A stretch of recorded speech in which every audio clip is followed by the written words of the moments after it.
الحمد للہ رب العالمین والعاقبۃ للمتقین والصلاة والسلام علی سید الانبیاء والمرسلین سیدنا وحبیبنا وقدوتنا محمد بن عبد اللہ وعلی آلہ وصحبہ اجمعین اما بعد قال تعالی فی کتابہ المجید والفرقان الحمید اعوذ باللہ من الشیطان الرجیم بسم اللہ الرحمن الرحیم وَإِنَّكَ لَعَلَىٰ خُلُقٍ عَظِيمٍ صدق اللہ العظیم۔ معزز حاضرین گرامی قدر، آپ سے وعدہ کیا گیا تھا کہ آخری ایام میں جب یہ موضوع تکمیل کو پہنچ جائے گا تو حضرت نبی کریم صلی اللہ علیہ وسلم کا حلیہ مبارک، آپ کی پرسنالٹی، آپ کی شخصیت، آپ کی صفات پر کچھ بات کی جائے گی انشاءاللہ۔ اب اسی وعدے کی تکمیل کا آغاز ہم کرتے ہیں۔ جن کمالات ظاہری اور باطنی پر کائنات کا حسن جان چھڑک دے، جن کمالات ظاہری اور باطنی پر کائنات کا حسن جان چھڑک دے، ان کمالات کا سب سے بڑا حصہ اللہ نے میرے اور آپ کے آقا سرور کونین محمد عربی صلی اللہ علیہ وسلم کو عطا فرمایا۔ آپ کی شخصیت، آپ کے کمالات، آپ کے اخلاق، آپ کی جسمانی ساخت، بناوٹ کچھ ایسی تھی کہ جو دیکھتا بس فدا ہو جاتا۔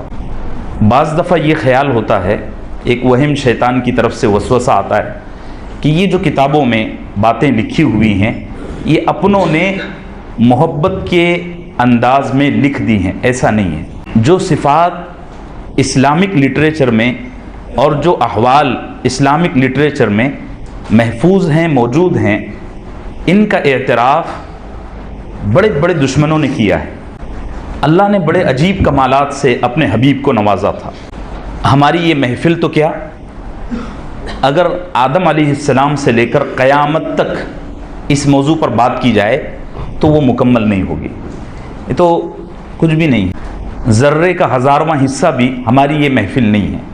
لیکن جو صحابہ اکرام نے باتیں نقل کی ہیں، میں ان کا کچھ حصہ آپ کی خدمت میں پیش کر دیتا ہوں تاکہ آپ کے ذہن میں رہے کہ ہمارے آقا ظاہری اور باطنی کمالات سے، یعنی دکھائی دینے والے اور نہ دکھائی دینے والے جو کمالات ہوتے ہیں وہ اللہ نے اپنے حبیب کو دیے تھے۔ ایسا نہیں تھا کہ صحابہ اکرام اور لوگ آپ پر کسی دنیاوی وجہ سے فدا تھے، اللہ نے بنایا بھی تھا بڑا عجیب، بہت پرکشش۔ آسمان اور زمین، عرش و کرسی، سب کچھ ملا کر ایک حسن کو رکھا جائے اور آقا کی ایک ادا کو رکھا جائے تو جی یہ چاہے کہ یہ سارا حسن آپ کی ایک ادا پر فدا کر دیا جائے۔ اللہ، اب ایسا اللہ نے کیوں کیا؟ حالانکہ دیگر انبیاء کو بھی اللہ نے حسن دیا تھا۔ یوسف علیہ السلام کو حسن مشہور ہے، اور دیگر انبیاء کا بھی، تمام انبیاء بڑے خوبصورت حسین تھے۔ حضرت سیدنا ابراہیم صلی اللہ علیہ وسلم بھی بڑے خوبصورت تھے، بلکہ خود آقا نے معراج سے واپسی کے بعد فرمایا کہ حضرت ابراہیم مجھ سے بہت زیادہ مشابہ ہیں، ہم ایک جیسے ہیں تقریباً۔ تو اللہ نے بڑے عجیب کمالات دیے تھے۔ ہم ہر ایک کی تشریح کریں تو اس کے لیے اور 4-5 سال درکار ہوں گے، اس لیے بہتر ہے کہ حضرات صحابہ اکرام کے اقوال آپ کے سامنے نقل کر دیے جائیں کہ کس نے آپ کو کیسا دیکھا۔ اب اللہ نے اتنا حسن کیوں دیا تھا؟ اللہ کسی بھی آدمی سے جب کوئی کام لینا چاہتے ہیں نا تو اس کے بدن کو، اس کے جسم کو ویسا ڈھالتے ہیں، یہ اللہ کی حکمت ہے۔ ہر نبی کو اللہ نے جسمانی ساخت ایسی عطا کی کہ اس نے جو پیغام لایا وہ پیغام اس کی باڈی لینگویج سے بھی اس کی تصدیق کرتا تھا۔ 2 واقعے میں آپ کو سناتا ہوں۔ ایک صحابی ہیں حضرت عبداللہ ابن سلام رضی اللہ عنہ، یہ پہلے یہودی تھے اور نارمل یہودی نہیں تھے، بہت بڑے عالم تھے تورات کے۔ جب نبی صلی اللہ علیہ وسلم ہجرت کر کے مدینہ منورہ میں گئے تو مدینے میں انٹر ہونے سے پہلے آپ نے قباء میں پڑاؤ ڈالا تھا، جہاں آج مسجد قباء ہے۔ میں ساری تفصیلات بتا چکا ہوں۔ تو آپ نے تشریف رکھی ہوئی تھی اور لوگ آپ کے پاس آتے، اسلام کے احکامات پوچھتے، آپ ان کو تفصیلات بتاتے۔ حضرت عبداللہ ابن سلام بھی آئے۔ تو حضرت عبداللہ ابن سلام جب آئے نا تو وہ بالکل پچھلی صف میں بیٹھے، دیر سے آئے تو پیچھے جگہ ملی۔ تو انہوں نے رسول اللہ صلی اللہ علیہ وسلم کا چہرہ دیکھا، چہرہ دیکھ کر بہت سہم گئے، اور انہوں نے اپنے ساتھ میں اپنے مریدین کو بھی لائے تھے۔ پھر آپ کی باتوں کو سنا تو صرف ایک ایک ارشاد سنا اور فوراً تصدیق کر دی، یس کر دیا. وہ صحیح بخاری میں ہے. الفاظ کا ردم آپ سنیے، خالی کیا الفاظ ہیں کہ بس زمین اور آسمان فدا ہو جائیں. الفاظ سنیے: افشوا السلام وصلوا الارحام واطعموا الطعام وصلوا باللیل والناس نیام تدخلوا الجنت بسلام. الفاظ کا ردم آپ دیکھ رہے ہیں. حالانکہ یہ اشعار نہیں ہے، یہ سادہ کلام ہے. اشعار تو آپ نے کہے نہیں. قرآن نے بھی کہا ہے ما علمناہ الشعر وما ينبغی لہ، کہ ہم نے آپ کو شعر شاعری سکھائی نہیں، اور نبی کے شایہ نشان بھی نہیں ہے کہ وہ شعر شاعری کرے. ٹھیک ہے، لیکن یہ جو الفاظ ہیں افشوا السلام، اے لوگو سلام کرو. اپنے یہاں کوئی سلام کرتا نہیں ہے بھائی، بہت کم لوگ سلام کرتے ہیں. بالکل رواج ختم ہو گیا. کوئی پہچان والے کو ہاتھ اٹھ گیا تو اٹھ گیا، ورنہ اب تو صورتحال یہ ہے کہ منہ پھیر دینے والے لوگ ہیں. اللہ ہم کو ہدایت دے. اتنا چھوٹا عمل ہم سے نہیں ہو رہا ہے. آپ نے فرمایا افشوا السلام، اور افشوا السلام کی تربیت صحابہ کی ایسے فرمائی تھی کہ صحابہ فرماتے ہیں کہ ہم ایک دیوار کے آڑ میں بھی آ جاتے تو آڑ سے جب نکلتے نا تو ایک دوسرے کو سلام کرتے. اب تو دن بھر میں کوئی ایک بھی سلام نہیں کرتا. میں بچوں کی تربیت اپنے اداروں میں کرتا ہوں کہ بچوں دن بھرے میں 50 لوگوں کو سلام کرنا ہے. آپ سب کریں گے انشاءاللہ اپنے بچوں کو. افشوا السلام، سلام کو عام کرو. وَأَطْعِمُوا الطَّعَامَ، لوگوں کو کھانا کھلاؤ. وَصِلُوا الْأَرْحَامَ، اور رشتہ داروں کے ساتھ صلہ رحمی کرو، اچھے سے پیش آؤ. یہ سارے اخلاق سکھائے، اور آخر میں ان اخلاق پر عبادات کا تڑکا لگایا. کیا فرمایا؟ وَصَلُّوا بِاللَّيْلِ وَالنَّاسُ نِيَامٌ، اور جب لوگ سو جائیں تو تم اللہ کے لیے کھڑے ہو جاؤ، قیام کرو. یہ کلام جب حضرت عبداللہ ابن سلام نے سنا نا تو فوراً کہا ھذا الوجہ لیس بکذاب، کہ یہ چہرہ کسی جھوٹے کا نہیں ہو سکتا. پرسنالٹی ایسی زبردست تھی کہ جو دیکھتا نہ دیکھتے ہی رہ جاتا. حضرت علی فرماتے ہیں من رآہ بداہۃ ہابہ ومن خالطہ معرفۃ احبہ ویقول ناعتہ لم ارى مثلہ قبلہ ولا بعدہ صلی اللہ علیہ وسلم. حضرت علی کی گواہی ہے کہ جو آدمی آپ کو اچانک دیکھتا نا تو دیکھتے ہی رہ جاتا، سہم جاتا کہ یہ کیا ہستی ہے، یہ کیا کمال والی ذات ہے. من رآہ بداہۃ ہابہ، اور وہ اتنا سہم جاتا کہ اس کی ہمت نہ ہوتی کہ وہ نبی سے بات کرے، کچھ پوچھے، بس اس کی پلکیں جھک جاتی، سر خمے تسلیم ہو جاتا، بات کرنے کی ہمت ہی نہیں ہوتی. لیکن جب نبی صلی اللہ علیہ وسلم کے اخلاق، آپ کا نرم رویہ، آپ کی اپنائیت، آپ کی شفقت، آپ کا حلم، آپ کی بردباری دیکھتا نا، من خالطہ معرفتاً احبہ، تو پھر آپ سے محبت کرنے لگتا، ایسے جیسے ایک باپ بیٹے سے، بھائی بھائی سے محبت کرتا ہے. اور آپ سے جس نے بھی ملاقات کی، چاہے دشمن ہو یا دوست، اس میں کوئی دشمن اور دوست کی کوئی فرق اور کوئی تمیز نہیں ہے، جس نے بھی آپ سے ملاقات کی، جس نے بھی آپ کی زیارت کی، تو وہ یہ کہتا کہ میں نے ایسا آدمی دنیا میں نہ پہلے دیکھی نہ بعد میں دیکھ سکا، صلی اللہ علیہ وسلم. ایک اور صحابی ہیں حضرت ابو رمسا، سب کہہ دو رضی اللہ عنہ. بنو تیم کے یہ بڑے عقل مند آدمی تھے. ان کے قبیلے والوں نے مشورہ کر کے ان کو بھیجا کہ تم جاؤ، یہ جو آدمی آیا ہے اپنے آپ کو اللہ کا پیغمبر بتاتا ہے، اس کو دیکھ کر آؤ.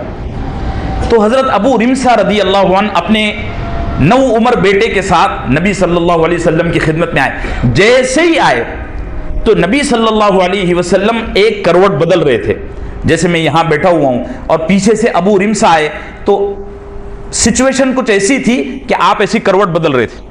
تو ابو رمسا کہتے ہیں آپ کے کروٹ بدلنے کا یوں منظر ہوا گویا سورج مشرق سے طلوع ہو رہا ہے. اور میں نے جیسے ہی دیکھا تو اپنے بیٹے کے ہاتھ کو زور سے دبایا اور کہا کہ یہ چہرہ واللہ انہ لرسول اللہ، قسم خدا کی یہ اللہ کا رسول ہے، اللہ کا سچا پیغمبر ہے. یہ واقعات ایسے 20 واقعات کتابوں میں ہیں. اور یہ تو وہ لوگ ہیں جنہوں نے تسلیم کر لیا، ایکسیپٹ کر لیا، سچا مان لیا. جو لوگ ساری زندگی مرتے دم تک مخالفت پر اترے رہے، انہوں نے مرتے مرتے بھی اعتراف کیا کہ محمد جھوٹا نہیں ہے صلی اللہ علیہ وسلم. بس ہماری کرسی، ہمارا عہدہ، ہماری ہوس، ہماری خواہشات آڑ بن گئی ہیں، بس اس لیے ہم اس کی آئیڈیالوجی کی تسلیم نہیں کر رہے ہیں، بس یہ. تو اللہ نے پرسنالٹی، شخصیت، روب، دبدبا، چہرہ، ساخت ایسی عطا کی تھی کہ جو دیکھتا بس فدا ہو جاتا. اب کیا تفصیلات ہیں اس کی، میں حضرت سیدنا علی ابن ابی طالب، حضرت ابو معبد خزاعیہ، سب کہہ دو رضی اللہ عنہ، اسی طریقے سے حضرت سیدنا برا ابن عازب، اسی طریقے سے اماں عائشہ، اسی طریقے سے حضرت انس ابن مالک، اسی طریقے سے حضرت سیدنا ابو ہریرہ، ان صحابہ نے آپ کے چہرے کو، آپ کی جسمانی ساخت کو، ڈیل ڈول کو، بات کرنے کے انداز کو، سمجھانے کے انداز کو، الفاظ کے اختیار کو، اخلاق کو، معاملات کو، رویے کو، بیہیویئر کو حدیث کی کتابوں میں بیان کیا ہے۔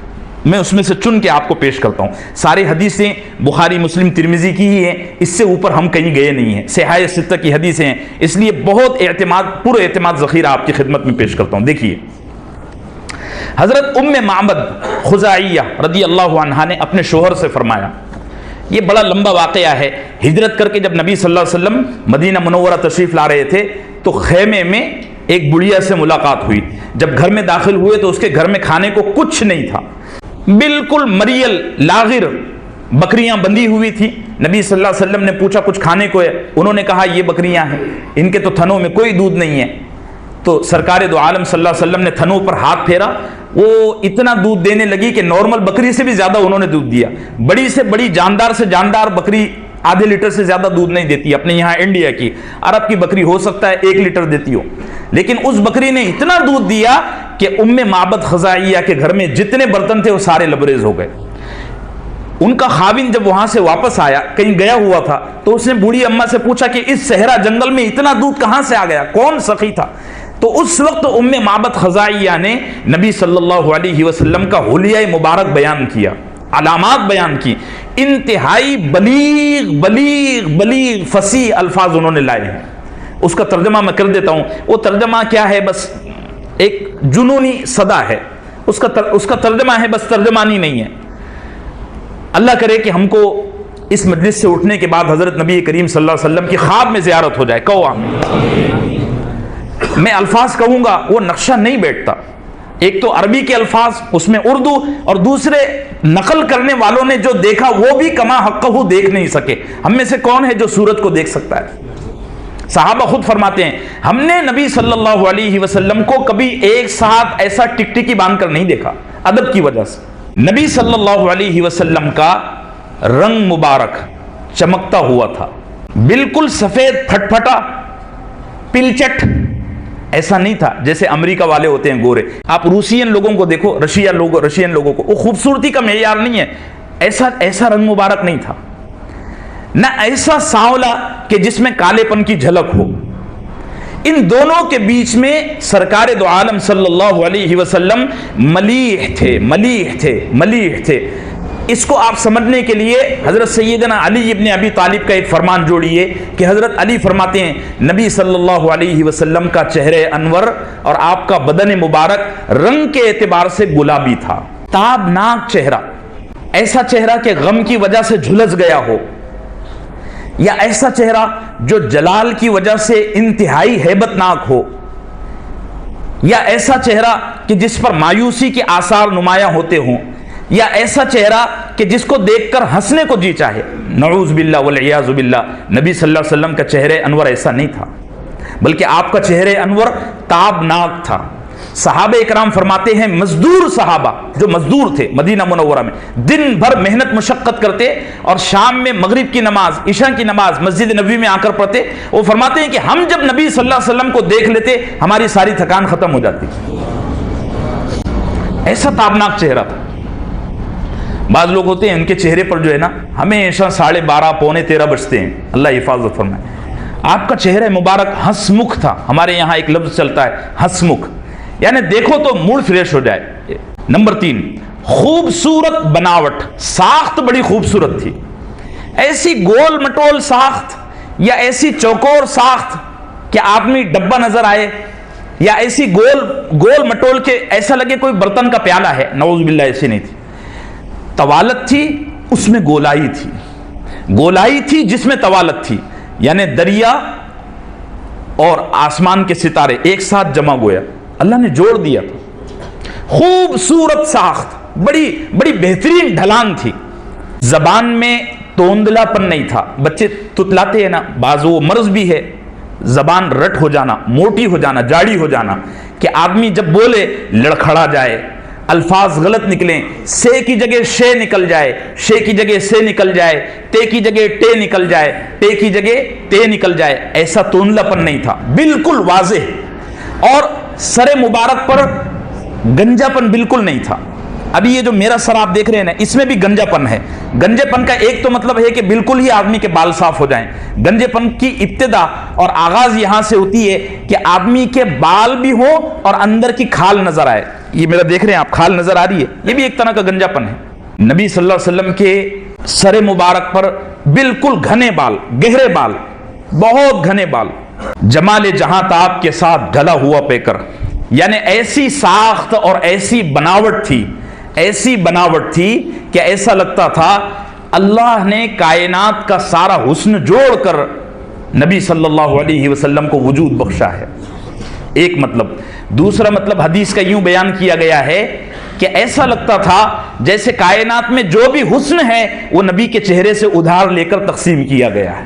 دونوں مطلب ہے, یا تو کائنات کا سارا حسن سمیٹ کر, عرش و کرسی, چاند تارے, ان کی نورانیت چھین کر, توڑ کر اللہ نے نبی کے چہرے کو وجود بخشا. ایک مطلب یہ. دوسرا مطلب یہ کہ اللہ نے نبی کے چہرے سے, نبی کے حسن سے ساری چیزیں استعار لے کر کائنات کو حسن بخشا. آنکھیں سرمگی, سرمگی جانتے ہو, سرما لگی ہوئی ماشاءاللہ. خواتین اور مرد سجنے کے لیے, بننے کے لیے مسنون بھی ہے, لگانا بھی چاہیے. خواتین کاجل لگاتی ہیں, مرد سرما لگاتے ہیں. لیکن نبی صلی اللہ علیہ وسلم کی جو آنکھیں تھیں وہ فطری طور پر, قدرتی طور پر ایسی تھی کہ ہر وقت یہ لگتا کہ اس میں سرما لگا ہوا ہے.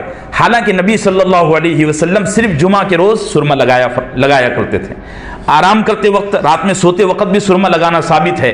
لیکن آپ کی آنکھیں اس کے علاوہ, اما عائشہ فرماتی ہیں کہ بغیر سرما لگائے ہوئے بھی ایسا لگتا تھا گویا آپ کی آنکھوں میں سرما لگا ہوا ہے.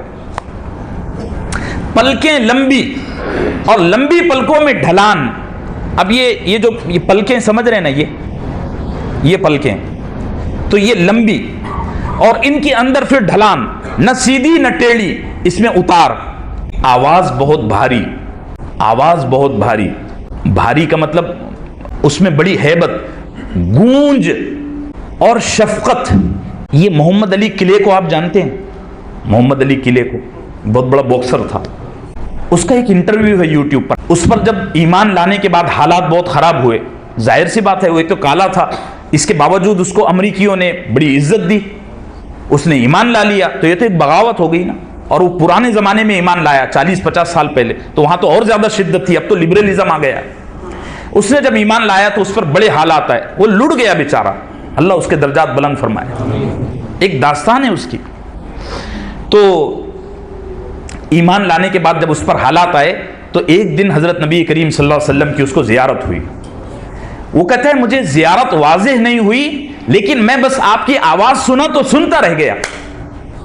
ایسے لگتا تھا جیسے چاروں طرف سے کوئی بول رہا ہو, کوئی سمت نہ ہو اور آواز آ رہی ہو, آواز میں بڑی گونج. اور نبی صلی اللہ علیہ وسلم نے مجھ سے انگلش میں بات فرمائی, محمد علی قلعے ڈونٹ ویری, کوئی فکر مت کرو. یہی ترجمہ ہے, یہ الفاظ ہیں اس کے. اور بھی بہت سارے لوگ ہیں جنہوں نے خواب میں حضرت نبی کریم صلی اللہ علیہ وسلم کی آواز سنی. وہ اس کا انٹرویو آپ سنو, بڑا پیارا انٹرویو ہے, اس کو کتابوں میں بھی شائع کیا گیا, بڑا ایمان افروز انٹرویو ہے. اللہ ہم کو اسلام پر استقامت نصیب فرمائے. آپ کی آواز میں گرج تھی, اور ایسی پستہ آواز کے کیا بولا سمجھ میں ہی نہیں آیا, اور ایسی جلالی آواز کہ سن کر ہی آدمی ڈر جائے, ایسا بھی نہیں تھا. معتدل, گونجدار, واضح ترین آواز, شفقت سے لبریز, محبت سے لبریز, حلم اور بردباری سے لبریز. آپ کی آواز میں بھی تواضع جھلکتا تھا, آپ کی آواز میں بھی تواضع جھلکتا تھا. ایک سعودی عرب میں ایک قاری ہیں, ان کا قرآن سنو آپ, ہیثم الجدعانی, بڑا زبردست قرآن پڑھتے ہیں. حالانکہ سعودی عرب میں ایک سے قرآن پڑھنے والے ہیں, انبار لگا ہوا ہے قراء اکرام کا, اور وہ یوٹیوب پر نہیں ہے. انہوں نے ایک خواب دیکھا, انہوں نے نہیں کسی اور نے دیکھا. تو جس نے خواب دیکھا وہ ایک بڑے عالم کے پاس گیا, اور اس نے جو ہے تو خواب کی تعبیر معلوم کی. جس عالم کے پاس گیا تھا انہوں نے کہا کہ اس خواب کا یہ مطلب ہے کہ حضرت نبی کریم صلی اللہ علیہ وسلم کی تلاوت کا انداز ہیثم کی آواز کی طرح ہے. آپ ان کا قرآن سنیے, وہ ایک مشابہت ہے, تمثیل ہے, مثال ہے. اللہ نے امت میں بعد میں ایسے لوگ پیدا کیے ہیں, جس طرح صفات میں اللہ نے ابو بکر, عمر, عثمان اور علی کو نوازا ہے, ایسے بعد کے لوگوں بھی نوازا ہے. ایسا نہیں ہے, آج بھی کئی لوگ ہیں ایسے, اللہ نے وہ اخلاق دیے ہیں. اللہ قدر کی توفیق نصیب فرمائے. گردن لمبی, اب ہم میں سے کسی کی بھی گردن لمبی نہیں ہے. ہماری گردن زیادہ سے زیادہ 4 انگل 5 انگل 5 ساڑھے 5 انچ رہتی ہے. ہماری جو گردنیں ہیں تقریباً وہ ہمارے سینے سے اور کندھوں سے ملی ہوئی ہیں. بعض لوگ موٹے ہو جاتے ہیں تو ایسے ہو جاتے ہیں, بالکل وہ بڑا بھدا لگتا ہے. اللہ ہم کو بھدے پن سے محفوظ رکھے. نبی کریم صلی اللہ علیہ وسلم کی گردن مبارک ایسی جیسے سراہی ہوتی ہے. آنکھیں دیکھو, آنکھوں میں 2 چیزیں ہیں, ایک حصہ سفید ہے اور ایک حصہ کالا ہے, پتلیاں کالی ہیں. نبی صلی اللہ علیہ وسلم کی آنکھوں کا یہ نور تھا کہ جو حصہ سفید ہونا چاہیے وہ انتہائی سفید تھا, بہت زیادہ سفید. بلکہ اما عائشہ فرماتی ہیں کہ اگر آپ کی آنکھوں میں دیکھو تو آنکھوں کی رگوں کو گن سکو, اتنا سفید. اور جو پتلیاں تھی وہ اتنی گہری سیاہ تھی, اتنی کالی تھی, اور وہ بلیک اینڈ وائٹ پر ایسا کمبینیشن تھا, ایسا جوڑ تھا کہ بس عجیب و غریب کیفیت.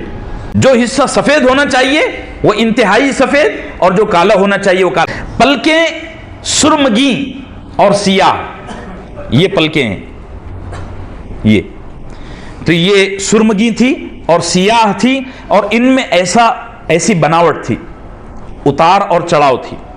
ہماری تو سب سیدھی ہیں, چھوٹی چھوٹی پلکیں ہیں. اسمد ایک سرما ہے, مدینہ منورہ میں ملتا ہے, وہ لگایا کرو, وہ پلکوں کے لیے بڑا مفید ہے.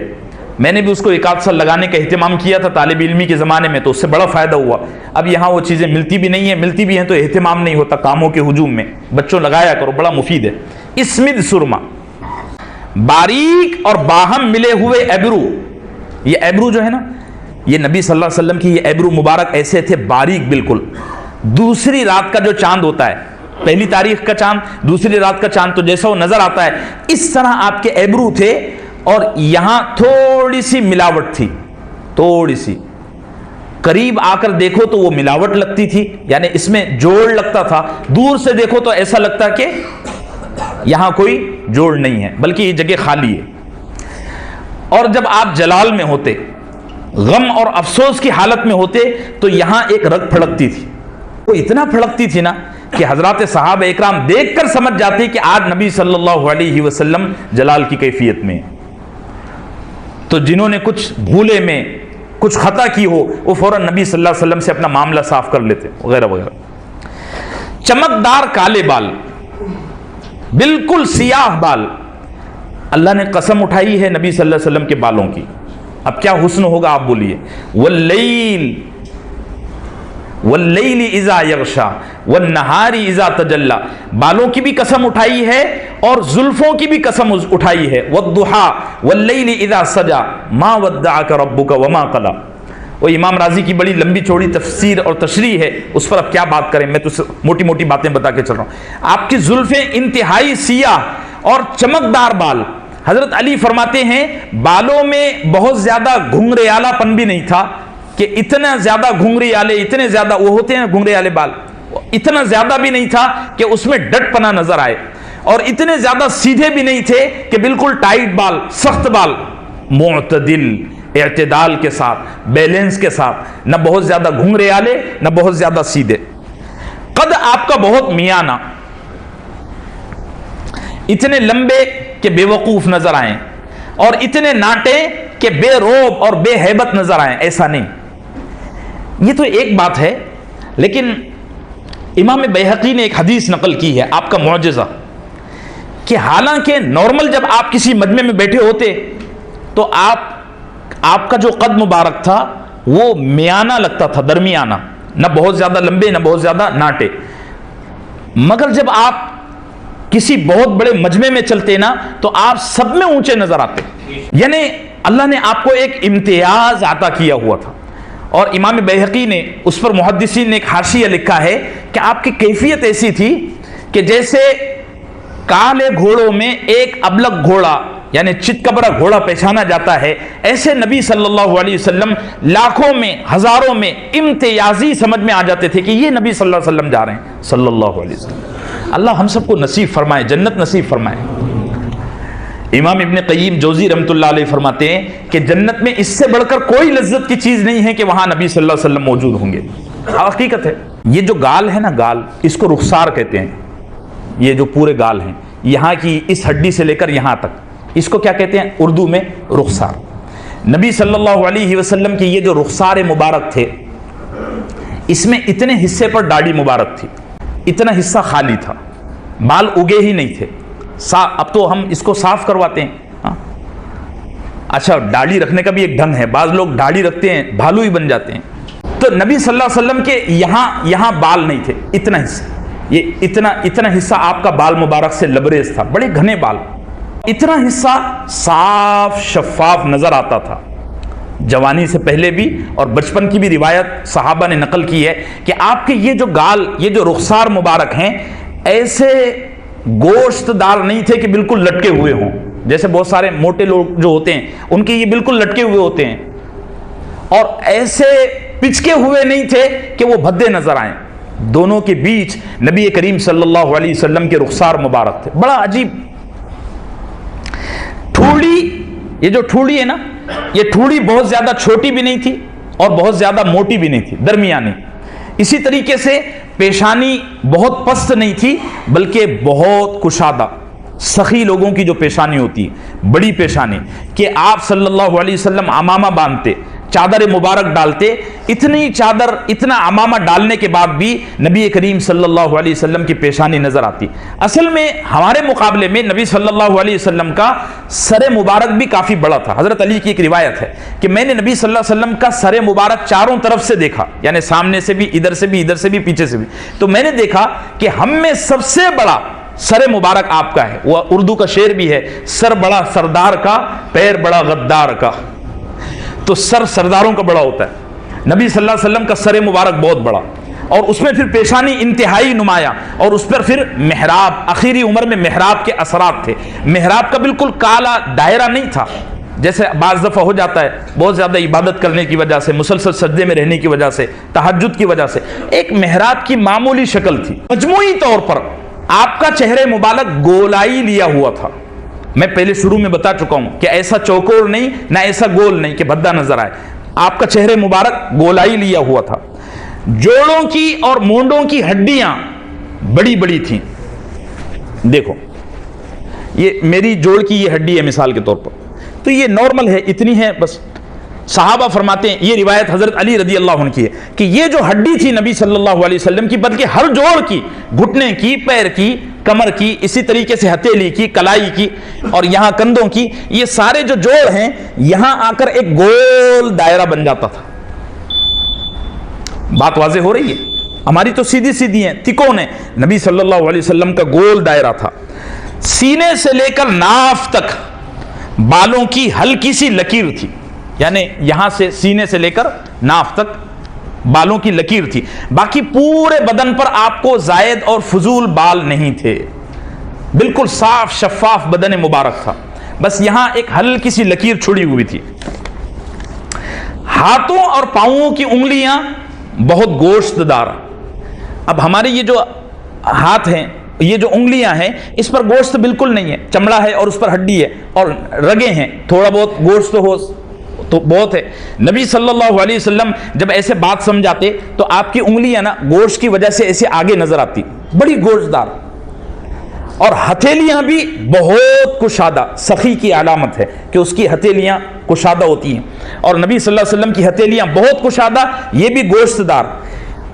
ایڑی مبارک، ایڑی جانتے ہیں نا، پیر کا پچھلا حصہ، ایڑیاں گولائی لیے ہوئے اور باریک تھیں، چوڑی چپٹی تکون نہیں تھی بلکہ باریک تھی اور اس میں گولائی تھی۔ حسن مجموعی طور پر ایسا تھا کہ کوئی آدمی دور سے دیکھے تو اس کا جی چاہے چلو نا یار ایک بار قریب سے دیکھ لیتے ہیں کہ کیا ہے، ایسی خوبصورتی تھی۔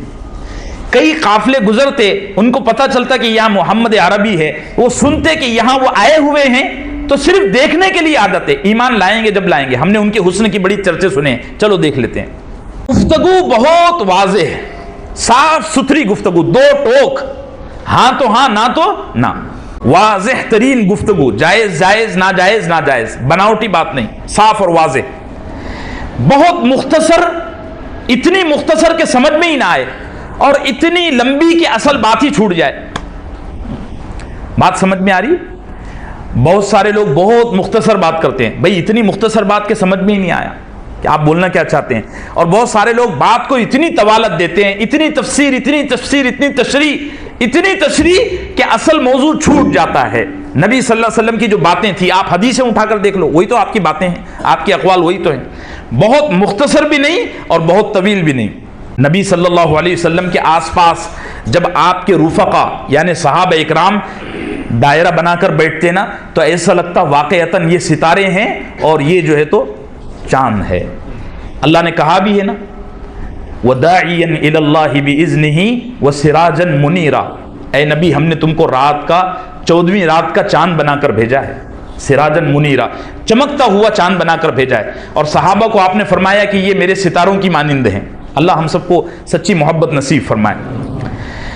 چلتے تو بہت جھٹکے سے چلتے، یعنی پیر اٹھا کے چلتے، وہ تو مرض کی کیفیت تھی، آپ کے آخری ایام تھے تو پیروں میں گھسٹ پن آ گیا تھا، مگر جوانی میں اور آخری عمر میں آپ چلتے نا تو پیر اٹھا کر چلتے، اور چال ایسی تھی چلنے کی جیسے اوپر سے نیچے اتر رہے ہیں، ڈھلان پر سے نیچے کی طرف آ رہے ہیں۔ اور حضرت ابو ہریرہ فرماتے ہیں کہ بہت تیز چلتے تھے، اتنا تیز چلتے تھے کہ ایسا لگتا تھا کہ زمین آپ کے لیے سمیٹی جا رہی ہے۔ ہم کو نبی صلی اللہ علیہ وسلم کے کئی گز پیچھے چلنے کے واسطے دوڑ لگانی پڑتی تھی، اور آپ نارمل چلتے تھے۔ صحت کے لیے، وقار کے لیے بہتر یہ ہے کہ تیز چلو، بڑی تیزی کے ساتھ، بہت تیزی کے ساتھ دوڑ کے قریب قریب، یہ صحت کے لیے بھی مفید ہے۔ کوشش کرو، کئی بیماریوں سے آپ نکلو گے۔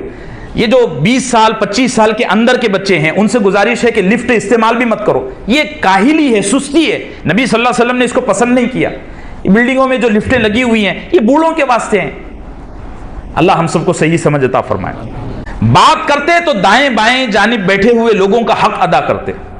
اب دیکھو میں بات کر رہا ہوں تو سامنے ہی دیکھ رہا ہوں، ادھر والوں کو دیکھا بھی نہیں، ادھر والوں کو بھی دیکھا نہیں۔ نبی صلی اللہ علیہ وسلم جب بات کرتے، واعظ کہتے، کوئی پیغام پہنچاتے، کوئی بات فرماتے، تو مجمع میں ہر آدمی سے مخاطب ہوتے، ہر حاضر یہ بولتا کہ آج نبی صلی اللہ علیہ وسلم نے مجھ کو بھی مخاطب بنایا۔ ایک مطلب اس حدیث کا یہ ہے۔ دوسری کیفیت مفسرین نے، محدثین نے یہ بیان کی ہے کہ اگر کوئی آدمی اس طرف سے بات کر رہا ہے نا تو اچھا احمد بھائی خیریت سے ہیں؟ ہاں خیریت سے، میں آپ مجھے دیکھ رہے ہیں، میرا صرف چہرہ ادھر مڑا ہے۔ نبی صلی اللہ علیہ وسلم کا کیا طریقہ تھا کہ اس طرف بیٹھے ہوئے آدمی سے بات کر رہے ہیں نا تو پورا ادھر گھوم جاتے، اچھا خیریت سے ہیں، یعنی اپنے پورے وجود کو اس کی طرف متوجہ کرتے۔ یہ لوگوں کو عزت دینا ہے، یہ لوگوں کو کیا ہے؟ عزت دینا ہے۔ متکبر کیسے بات کرتا ہے؟ ارے جانا ہے یار، کر لینا، وہ ٹھیک ہے، پیچھے آدمی کھڑا ہے، یہ طریقہ نہیں ہے، یہ تکبر ہے۔ نبی صلی اللہ علیہ وسلم ہر حاضر کو توجہ کے ساتھ مخاطب بناتے۔ یہی وجہ ہے کہ ہر صحابی یہ بولتا کہ نبی صلی اللہ علیہ وسلم مجھ سے سب سے زیادہ محبت کرتے ہیں صلی اللہ علیہ وسلم۔ آپ کے حضرت عبداللہ ابن عباس فرماتے ہیں کہ آپ کے دونوں دانت الگ الگ تھے۔ ہمارے یہاں عام طور سے ان دانتوں میں فاصلہ نہیں ہوتا، عموماً بڑھاپے میں آ جاتا ہے خلال کرنے کی وجہ سے، یا دانتوں میں فاصلے ہو جاتے ہیں بڑھاپے میں، جوانوں میں نہیں ہوتا۔ نبی صلی اللہ علیہ وسلم کے ان دانتوں کے بیچ میں فاصلہ تھا، اور حضرت عباس فرماتے ہیں کہ میں نے ساری زندگی نوٹ کیا کہ جب میرا بھتیجا بات کرتا تھا تو یہاں سے نور نکلتا تھا صلی اللہ علیہ وسلم۔ ناک شریف اونچی تھی اور دونوں نتنے ایک جیسے تھے۔ آپ نے دیکھنا یہاں سے جانے کے بعد میں ہم میں سے عموماً لوگوں کے ناک کے نتنے الگ الگ ہوتے ہیں۔ ناک کے نتنے مطلب یہ جو دونوں ہول ہیں، یہ جو دونوں سوراخ ہیں، ایک دبا ہوا رہتا ہے، ایک اوپر رہتا ہے، ایک ٹیڑھا ایک میڑا رہتا ہے، ٹھیک ہے۔ نبی صلی اللہ علیہ وسلم کی ناک مبارک بالکل سیدھی، اور یہ دونوں نتنے ایک جیسے۔ صحابہ اکرام نے آپ کو آرام کی کیفیت میں بھی دیکھا، بیٹھے ہوئے بھی دیکھا، ایک کروٹ پر لیٹے ہوئے بھی دیکھا۔ سب فرماتے ہیں کہ نبی صلی اللہ علیہ وسلم کی ناک کے نتنے دونوں طرف سے یکساں تھے، اور یہ جو کلائیاں ہیں، کلائی کہتے ہیں یہاں سے لے کر یہاں تک کے حصے، یہ کلائیاں بہت بڑی بڑی اور اس میں بہت گوشت، بہت گوشت دار. ان دونوں کندھوں کے درمیان مہر نبوت تھی. اچھا ہمارے یہاں ہم عام آدمی آپ دیکھ لیجئے، ہمارے اس میں زیادہ فاصلہ نہیں ہے، ٹھیک ہے، بس 1-2 بالش کا ہوتا ہے. نبی صلی اللہ علیہ وسلم کا یہ جو چیکس تھا، سینہ تھا، یہ بڑا کشادہ. صحابہ اکرام فرماتے ہیں کہ کبھی کبھار ہم کو اس کندھے سے ادھر دیکھنے کے واسطے آنکھ نہیں سر گھمانا پڑتا. اس میں اللہ نے اتنی مسافت اور اتنی برکت اور اتنی ہیبت رکھی تھی، چونکہ نور نبوت سینے میں سمٹا ہوا تھا نا، اور سارے انبیاء کی امانت اللہ نے صلی اللہ علیہ وسلم کے سینے انور میں جمع فرما دی تھی. اس میں بڑی کشادگی تھی اور بڑی مسافت تھی. اور پیچھے کے حصے پر یہ جو شانے کی ہڈی ہے، یہ اس کا جو نرم حصہ ہے نا، اس پر مہر نبوت تھا رائٹ سائڈ میں. اور مہر نبوت کچھ اس طرح تھا کہ 3 لائنوں میں لکھا ہوا تھا. اس کا فوٹو تو اب ملتا ہے آپ کو کہیں بھی. 3 لائنوں میں وہ لکھا ہوا تھا. اوپر کی لائن میں اللہ، بیچ کی لائن میں رسول اور نیچے محمد، ٹھیک ہے. اور وہ یہاں تھا چسپاں، وہ پیدائشی طور پر تھا. نبی صلی اللہ علیہ وسلم کی اس ہڈی کے نیچے، بالکل رائٹ ہڈی کے نیچے، کچھ صحابہ فرماتے ہیں کہ درمیان میں، کچھ صحابہ فرماتے ہیں کہ دائیں طرف. وہ اصل میں ایسی پوزیشن تھی کہ جس نے جیسا دیکھا ویسا بیان کر دیا. ساری احادیث آپ جوڑیں گے تو آپ کو سمجھ میں آئے گا شانے کی ہڈی کا جو کرم کا حصہ ہے، نرم حصہ جس کو کہتے ہیں، ایک تو کڑک حصہ، ایک نرم حصہ جو ہے، وہاں پر مہر نبوت تھی، اس پر محمد الرسول اللہ تھا صلی اللہ علیہ وسلم، وہ لکھا ہوا تھا. اور اس مہر کے چاروں طرف مسے کی طرح تل بنے ہوئے تھے. تل تو سمجھتے ہیں نا، چہرے پر تل بنے ہوئے تھے، وہ تل مسوں کی طرح تھے. ایسا لگتا تھا جیسے رسالت میں آپ صلی اللہ علیہ وسلم کی ذات اور صفات کا محافظ اللہ ہے. صلی اللہ وسلم علی نبینا محمد وعلی آلہ وصحبہ.